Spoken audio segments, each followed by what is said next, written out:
បាទជំរាបសួរពុកម៉ែបងប្អូនថ្ងៃនេះខ្ញុំបាទមានពធស័ក្តិសិទ្ធិមួយអង្គបាទថ្ងៃសិលបាទជាវបានថ្ងៃសិលបាទនិយាយពីតាន់បាទតាន់ពើងមកបាទនេះបាទរបស់បងប្អូនយើងនៅទឹកដីសំឡូតបាទណាទឹកដីសំឡូតគាត់រើសបានបាទ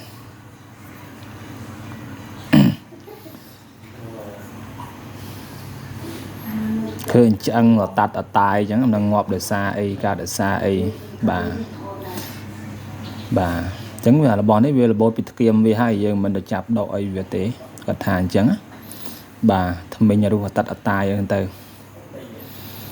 បាទអញ្ចឹងទឹកដីសំឡូតណាបាទនេះមើល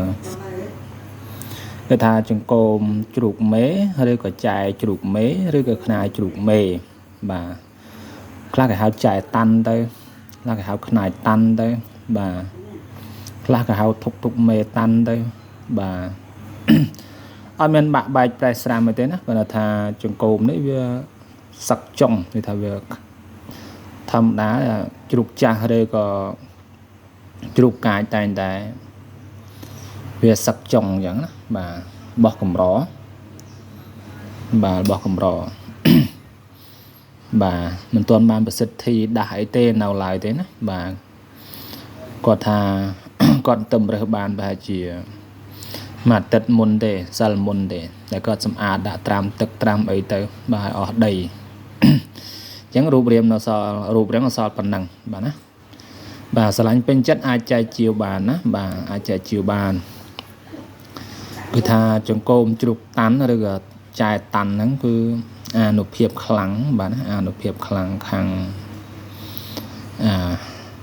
ការពារឧបទ្រពចង្រៃហ្នឹងទៅបាទណាអញ្ចឹង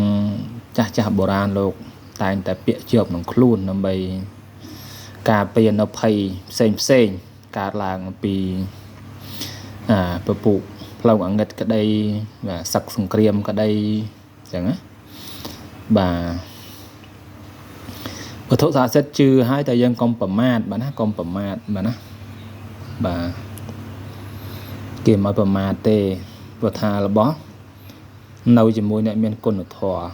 បាទសក្តីល្អអញ្ចឹងណាបាទ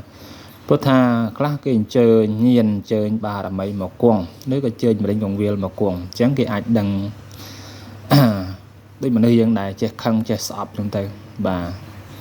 អញ្ចឹងគ្រប់កុំប្រមាទទោះបីរបស់នឹងយើងប្រើទៅធ្លាក់បាក់បែករិចរិលយ៉ាងណាក៏ដោយនៅតែស្រឡាញ់អញ្ចឹងបាទណាបាទយើងមានគេថាបើកភ្នែកណាគេថាបើកភ្នែកគេថាប្រមូលធាតុឬផ្គុំធាតុឬដាស់វិញ្ញាណឬដាស់លេខយន្តអក្សរាបាទឬគេហៅថាអភិសេកណាដាស់ប្រសិទ្ធិអញ្ចឹងទៅបាទច្រើនយ៉ាង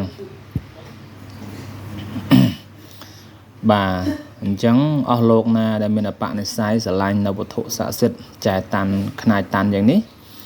អាចចែកជាបានណាណាត់វែងបាទណាមិនទៅអានវើហ្នឹងចូល7ហ៊ុននេះហើយបាទណាមើលថាដៃខ្ញុំទៅដឹងហើយបាទមើលដៃខ្ញុំទៅដឹងហើយបាទចូល7ហ៊ុននេះហើយបាទ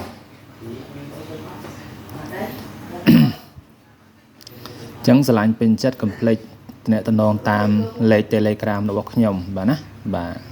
មាននៅមួយខ្សែទេបាទចឹងនៅថ្ងៃសិលអស់លោកណាបានឃើញចែតាន់ខ្នាយតាន់ហើយបានមើលក្នុង YouTube សូមអស់លោក